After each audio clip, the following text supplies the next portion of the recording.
서울 중송동갑 전현희 전략공천 임종석 탈락! 자, 임종석이 탈락을 했습니다. 이 결정까지 쉽지 않았어요. 왜냐? 홍익표 원내대표가 떠들지, 고민정 최고위원이 떠들지, 임종석 공천 줘야 된다고 난리를 치지. 지들이 뭔데? 당신들이 뭔데 공천 주라 말아야 아주 그냥 지낼 거야? 공천권이? 그래서 이게 긴장이 계속 고조가 됐었는데 결국 공관위에서 결단을 내렸어요. 임종석 탈락! 자, 임종석이 왜 이렇게 떼를 쓰느냐? 우리는 이 심리를 알아야 되는데요. 임종석이 이렇게 떼를 쓰는 이유는 민주당이 자기 거라는 착각을 갖고 있기 때문에 그렇습니다. 현역 의원이 나가리가 됐어. 그러면 전략공천 지역이 됩니다. 자기를 그 지역에 전략공천하라! 이렇게 하는 거잖아요. 그러니까 이게 골 때리는 거죠. 자기가 뭔데? 왜 이런 행동을 할 수 있느냐? 민주당이 자기 거다. 이 운동권 출신들, 김근태부터 출발해서 이 전대엽, 한총련 뭐 이런 의장했었던 요 라인들이 있거든요. 이 운동권 라인들이 민주당이 자기 거라는 착각을 합니다. 그런 마인드가 좀 있어요. 그러니까 인재근이라는 김근태 아내, 김근태 마누라가 3선을 했는데 3선하는 동안 국회의원인지도 모르는 사람들이 태반이고 또 다 단수공천을 받았습니다. 김근태 마누라니까 우리 형수님이니까 민주당이 그 정도는 챙겨주는 게 당연하다. 이런 생각을 가지고 있는 놈들이 얘네들이에요. 그러니까 당 룰이 현역 의원이 빠지면 전략공천 지역이 되는데 전략공천하지 말고 날 공천해 라고 요구할 수 있는 겁니다. 누가 이런 요구를 할 수 있습니까? 얘네들은 그럴 수 있는 거예요. 왜냐? 민주당이 우리 거니까. 지금 이재명은 점령군이에요. 얘네들한테. 이재명과 그 친명이라는 의원들 이 사람들은 점령군일 뿐입니다. 나의 민주당 내 건데 얘네들이 지금 점령을 하고 들어와가지고 남이 주인을 내쫓고 있는 모양새다라고 생각하고 행동하는 애들이라는 거예요. 그러니까 이런 행동을 할 수 있는 겁니다. 노무현 때도 그랬어요. 노무현 얘네들이 인정했나요? 인정 안 했습니다. 노무현은 인정하지 않았어요. 김근태가 당연히 대선 후보가 될 줄 알았는데 국민들은 김근태를 선택하지 않았습니다. 노무현을 선택했잖아요. 자, 그런데 김근태에게 보건복지부 장관을 줍니다. 그것도 불만이 많았어요. 왜 보건복지부 장관을 주냐? 욕먹고 일 힘든 그런 장관을 주냐? 그리고는 김근태가 노무현 대통령에게 계급장 떼고 토론 붙자. 장관이 대통령에게 그딴 소리를 한 게 김근태였습니다. 인정하지 않았다는 거예요. 국민들이 선택한 노무현이 도저히 인정할 수가 없는 겁니다. 얘네들은. 그 라인이 그대로 이어지고 온 거예요. 자, 노무현을 인정하지 않았던 인간들이 문재인을 인정했을까? 저는 그렇지 않다고 생각합니다. 노무현보다 아래에 있었던 문재인인데요. 근데 노무현하고 척져봤더니 손해를 너무 많이 봤어. 그러니까 이 인간들이 문재인에게 들러붙어. 그리고 당내 세력이 아예 없었던 문재인도 이들하고 손을 잡아. 그리고 윤석열이 대통령이 되는 이런 결과를 만들어냈다라고 저는 생각합니다. 문재인에게 들러붙어서 재미를 봤죠. 권력의 노른자 비서실장까지 했었고 재미를 다 봤어. 할 거 다 해봤어. 그런데 또 기어나오는 거예요. 노무현도 인정 안 했던 인간들이 이재명을 인정하겠습니까? 당원들이, 국민들이 이재명을 전폭적으로 민주당의 대표로, 민주당의 대선 후보로 밀고 있는데 얘네들 마음속에는 뭐가 있느냐? 당원들, 지지자들이 뭘 알아? 저 무지랭이들이 뭘 아니? 이런 마인드가 뿌리 깊게 자리하고 있는 인간들이다. 자기 권력만 아는 괴물이 돼버린 거예요. 운동권들, 민주화 운동을 하던 사람들, 목숨 걸고 싸웠던 사람들, 임종석이 목숨 걸고 싸웠느냐라고 한다면 좀 동의가 안 됩니다만 그들의 희생 덕분에 대한민국 민주주의가 더 빨리 온 건 사실이죠. 존경받아야 할 겁니다. 그리고 저는 존경합니다. 하지만 이들이 국회의원 배지를 오랫동안 달면서 기득권이 돼버렸고 괴물이 돼버렸어. 국민들의 생각, 당원들의 생각과 이들이 접점이 없어요. 자기들끼리만. 운동도 안 해본 고민정 같은 뉴페이스들이 거기에 껴가지고 막내랍시고 쉴드를 치고 막 이 난리를 치고 있는 거예요. 민주주의가 뭔지 까먹은 인간들입니다. 자, 임종석을 잘라냈다. 저는 이거는 굉장히 크다고 봐요. 이번 총선에 민주당이 공천 잡음이니 뭐니 막 이러면서 분위기가 안 좋은, 저는 일시적이라고 생각하지만 근데 임종석을 잘라낸 결단은 혁신으로 보일 수밖에 없습니다. 임종석을 좋아하는 국민들이 몇 명이나 있다고. 임종석 좋아하는 국민들이 있어? 없어요. 자기들끼리만 임종석 하는 거예요. 운동권계의 아이돌 아닙니까, 임종석은. 국민들은 임종석에 대한 호감도가 별로 없어요. 근데 당내에서 힘이 센 건 알지. 근데 임종석을 잘라냈어? 민주당이 이번 총선 때 혁신을 하려고 몸부림을 치고 있구나. 이런 이미지를 심어주는 데는 매우 필요한 결정이었다라고 개인적으로는 생각합니다.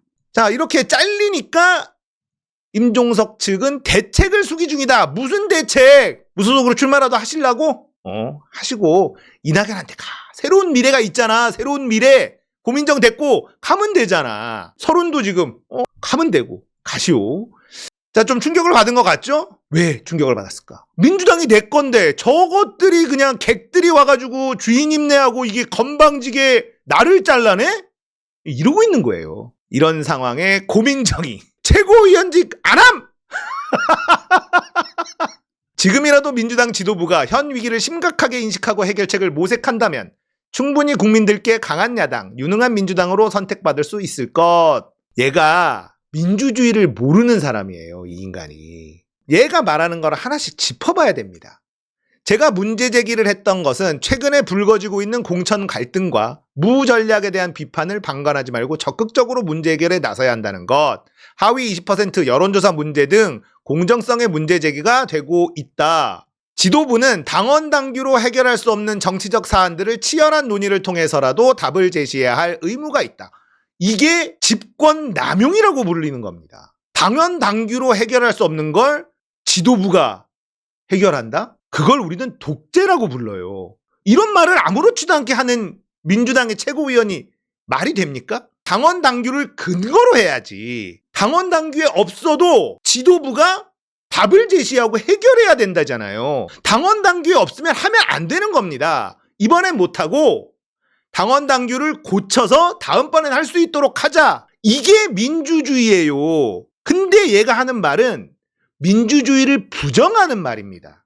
이런 애가 민주당에 있어서는 안 되는 거예요. 지금 친명 어쩌고 저쩌고 막 얘기하고 있는데 얘가 얘기하는 거 보면 이재명 독재하라! 요구가 그거예요. 근데 어떤 독재? 나한테 잘해주는 독재. 내가 원하는 대로 결정해주는 독재를 좀 해라. 왜 안 하느냐? 이러고 있는 거 아닙니까? 이게 어떻게 민주당의 국회의원, 최고위원이 할 수 있는 말입니까? 하면 안 되는 겁니다. 룰이 잘못돼 있으면 룰을 바꿔야죠. 하지만 지금은 정해진 룰대로 해야 되는 거예요. 그게 민주주의입니다. 모든 룰이, 모든 법이 완벽하진 않아. 그래서 계속 수정, 개정하는 겁니다. 이번에는 이 법이 이렇게 돼 있으니 어쩔 수 없지만 고쳐서 다음번에는 이렇게 되지 않도록 하자. 이게 민주주의의 기본이에요. 근데 고민정은 당원 당규가 해결할 수 없는 사안을 지도부가 해결해야 된다. 뭔 수로? 그걸 독재라고 부른다니까? 이런 게 다 있나 몰라. 지금의 위기를 지도부가 책임감을 갖고 치열한 논의를 해서라도 불신을 걷어내고 갈등 국면을 잠재워야 한다고 생각했다.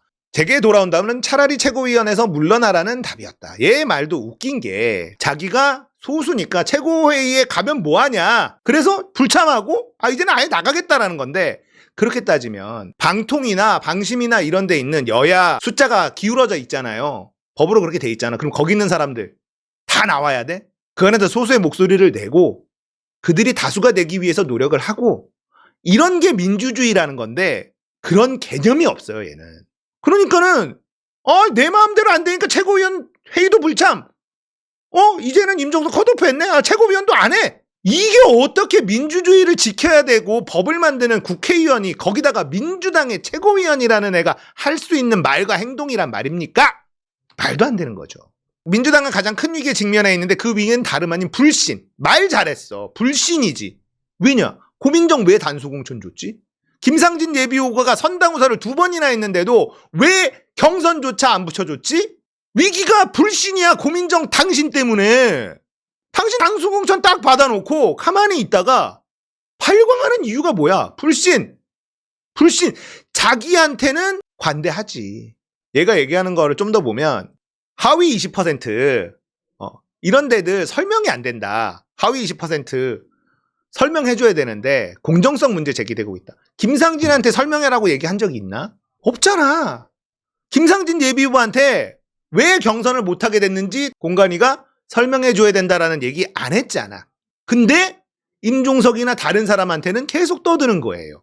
이게 얼마나 내로남불입니까? 자기한테도 먼저 그렇게 얘기한 다음에 하면은 그나마 납득이 될 텐데 자기가 단수공천 받은 거는 가만히 입 싹 닫고 있다가 사무실 무상으로 줬다라고 하니까 아니다 돈 냈다 하면서 350만 원 영수증 내면서 허위 사실을 유포하고 있다. 김상진이 도를 넘었다. 이딴 소리를 하고 세상에 2달에 사무실과 사무실 집기 다 해가지고 350만 원 할 수 있으면 해봐라. 선관위에서 공짜로 빌려 쓸 수는 없으니까 최소 금액으로 쓴 거고 그것조차도 선거 드는 비용으로 다 썼다는 거 아닙니까? 그러니까 김상진 예비후보는 그 이후에 제가 통화를 해봤는데 단수공천 이런 것도 너무너무 억울하지만 고민정이 용서가 안 된다는 거예요. 이건 진짜 너 해도 너무했다. 그 영수증 공개하면서 공격한 거에 진짜 너무너무 어이가 없다. 인간으로서 넘지 말아야 될 선이라는 게 있는데 고민정은 그 선을 아무렇지도 않게 넘어버린단 말이죠. 분명히 자기도 그 지역구에 준비하고 있었던 사람 밟고 전략공천을 받은 사람이잖아. 그리고 그 사람한테 선거에 도움도 받았어. 그 사람의 조직한테도 선거 도움을 받았어. 그런데 이런 행동을 하고 있다라는 게 말이 안 되잖아요. 인간이 아니다. 이런 말밖에는 할 말이 없습니다. 자, 고민정이 최고위원을 사퇴했는데 탈당할 거냐? 안 해! 고민정 탈당 안 합니다.